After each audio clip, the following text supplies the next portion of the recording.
ianya melibatkan pengalaman dan dari hati saya sendiri apa yang berlaku, ya. Jadi saya akan cerita kenapa saya membuat surat, bagaimana saya mengalami satu trauma yang begitu dahsyat. Saya ditangkap polis, saya didera, saya naik turun Bukit Aman selama setahun, saya ada house arrest di bawah tahanan rumah selama setahun yang ramai orang tak tahu. Saya dibaling batu, dimaki, dicarut dan sebagainya. Jadi saya rasa rakyat perlu tahu segala pembohongan Anwar Ibrahim ni. Maaf saya terpaksa panggil dia satu manusia dajjal kerana mungkin orang tak tahu siapa Anwar. Tapi saya melibatkan kakak ipar saya, abang saya sendiri, bahkan keluarga saya juga begitu rapat dengan Anwar. Jadi saya tahu siapa Anwar Ibrahim. Memang imejnya Masya Allah, imej seorang Islam yang hebat. Anwar ini sama dengan Pak Syekh yang mempunyai perwatakan warak yang dipaparkan kepada masyarakat umum. Masuk dalam masjid, dia berfirman, dia berkhutbah dan sebagainya, semata-mata untuk menutup kemungkaran segala najis dia, dosa-dosa yang dibuat bagi mengkaburi orang-orang Melayu yang mudah tertipu ketika itu.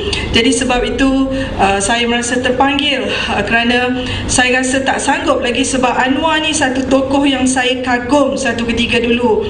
Setiap bulan ataupun 2 minggu sekali dia akan datang rumah mak bapak saya makan. Memang hubungan kami begitu akrab, macam sebuah keluarga. Dan kalau dia datang pun saya tak pernah bersalam dengan dia kerana saya anggap dia satu orang yang alim, ulama. Dan ketika nenek saya meninggal juga, Anwar mengimamkan jenazah. Sampai ke tahap itu saya, keluarga kami mengiktiraf Anwar sebagai orang yang alim ketika itu.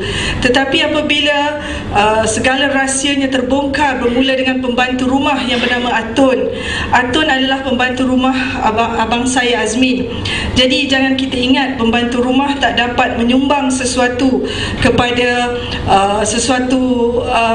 yang baik untuk negara. Jangan kita ingat dia potong bawang, potong cili, tetapi pembantu rumah juga boleh contribute something. Tiba-tiba satu hari kami dikejutkan dengan cerita pembantu rumah kata banyak perlakuan yang tidak senonoh telah berlaku di dalam rumah di antara Anwar Ibrahim dengan kakak ipar saya Syamsidah Tahrin. Memang para hadirin, tepuk air di dulang, pak kata pepatah, ya, terpecik muka sendiri. Tetapi apakan daya saya, kerana Anwar dan Azmin bercita besar untuk merampas negara, untuk menghuru-harakan Malaysia. Sebab itu saya merasa terpanggil untuk membetulkan segala yang tidak betul. Kalau saya nak jalan mudah, saya dah ambil berjuta-juta dari Anwar dan Azmin, tetapi saya telah memilih yang sebaliknya. Jadi bila pembantu rumah menyampaikan cerita-cerita tu, saya dan keluarga tak percaya. Mula kami tak ambil pusing dengan cerita-cerita pembantu rumah kerana kami menganggap dia mungkin ada hidden agenda atau dia ada penyakit psikotik dan sebagainya. Kami tak ambil pusing. Tetapi ini dikuatkan lagi hujah bila driver, iaitu Azizan bin Abu Bakar, yang pernah bekerja dengan Anwar, diliwat 17 kali oleh Anwar. Dia tak tahan, dia berhenti, dia join abang saya Azmin. Jadi saya masih ingat bila Azizan datang ke pejabat saya di Danau Kota, Azizan menceritakan benda yang sama. Dia kata, "Mi, tolonglah aku dah tak tahan lagi makan rezeki haram, aku dah tak mau aku diliwat lagi. Aku keluar mulut buaya, aku masuk mulut naga. Aku berhenti dari Anwar dengan harapan aku nak rezeki yang halal. Aku dah bertaubat, aku join abang kau. Tapi bila aku join abang kau, sekali lagi aku mendapat rezeki yang haram." Saya kata, "Kenapa Zan? Apa yang kau maksudkan?"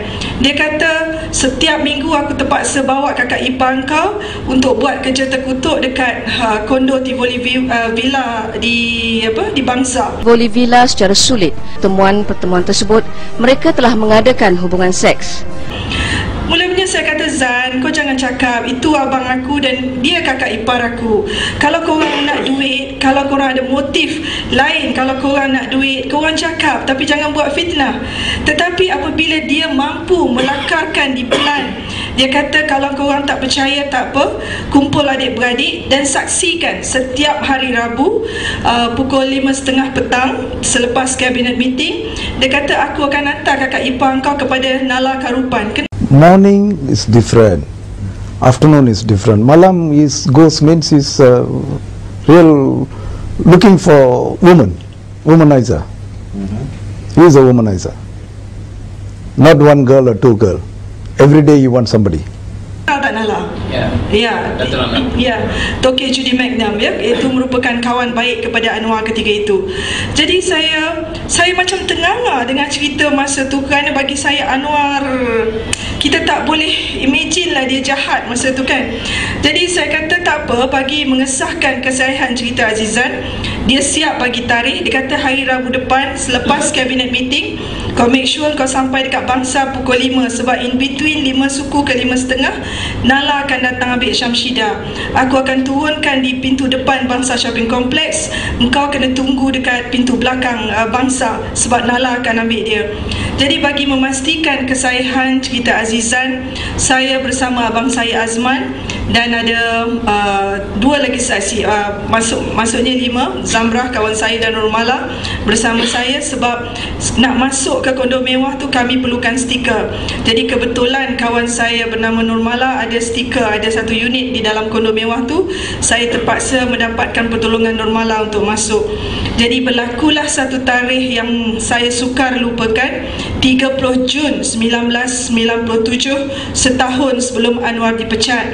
Jadi tepat pukul 5.30 petang, saya masih ingat bagaimana kereta Daimler WBV 37 yang dipandu oleh Datuk Nala Karupan menyusup masuk ke Bangsa dan Anwar berada di sebelahnya. Dan saya masih ingat dengan begitu jelas Syamsidah turun daripada kereta yang dipandu oleh Azizan, melompat masuk ke kereta Nala, dan saya sempat merakamkan gambar-gambar masa itu. Saya dah mula start menjerit, tetapi abang saya Azman tenangkan. Dia kata relax, kita tengok apa jadi. Dan kami mengekori dari belakang. Saya masih ingat saya merakamkan dalam kamera dan kamera video kami. Dan sampai di kondo villa yang tak jauh, mungkin dalam 10 minutes daripada Bangsa, saya tengok macam mana modus operandi mereka begitu licik. Syamsidah turun dulu. After 5 minutes Anwar pula turun, dan Datuk Nala hanya menunggu di dalam kereta. Bayangkan para hadirin, dari pukul 5.30 petang sampai 7.30 maghrib, seorang timbalan Perdana Menteri dengan isteri orang berdua-duaan, di mana Azmin dan di mana Wan Azizah. Ini yang kita pertikaikan. Memang saya akui saya tak nampak apa yang berlaku, tapi saya masih ingat ketika azan melaung-laung, azan maghrib, Syamsidah keluar dengan rambut merebang, dengan lemah longlai. Is this controversial?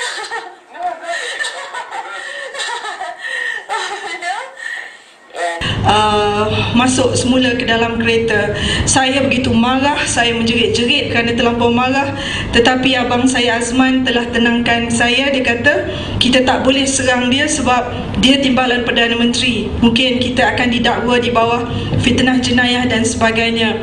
Jadi dia kata why not kita balik, kita bincang adik-beradik apa yang perlu kita lakukan. Dan saya masih ingat saya hanya menyerang Syamsidah di rumah. Saya maki dia, saya pressure dia untuk mengaku mana dia pergi, apa dia buat dengan Anwar selama 2 jam di dalam kondo tersebut. Tetapi budaya penipu yang diajar oleh Anwar, dia terus nafikan. Dia kata tidak ada apa yang berlaku, dia hanya pergi shopping. Tapi apabila saya ugut, saya kata saya ada gambar-gambar yang merakamkan bagaimana dia turun dari kereta Audi masuk kepada kereta Nala dan turun di kondo, kemudian diikuti oleh Anwar. Dia agak terperanjat dan dia cuma kata pada saya, none of your business, bukan urusan saya. Okey, saya pun keluar dari rumah dia dengan satu perasaan yang cukup marah. Saya terus ke rumah kakak saya, Kak Long, dan berbincang, panggil semua adik-beradik. Kami terdiri dari 6 beradik, Azmin nombor 4 dan saya yang bongsu.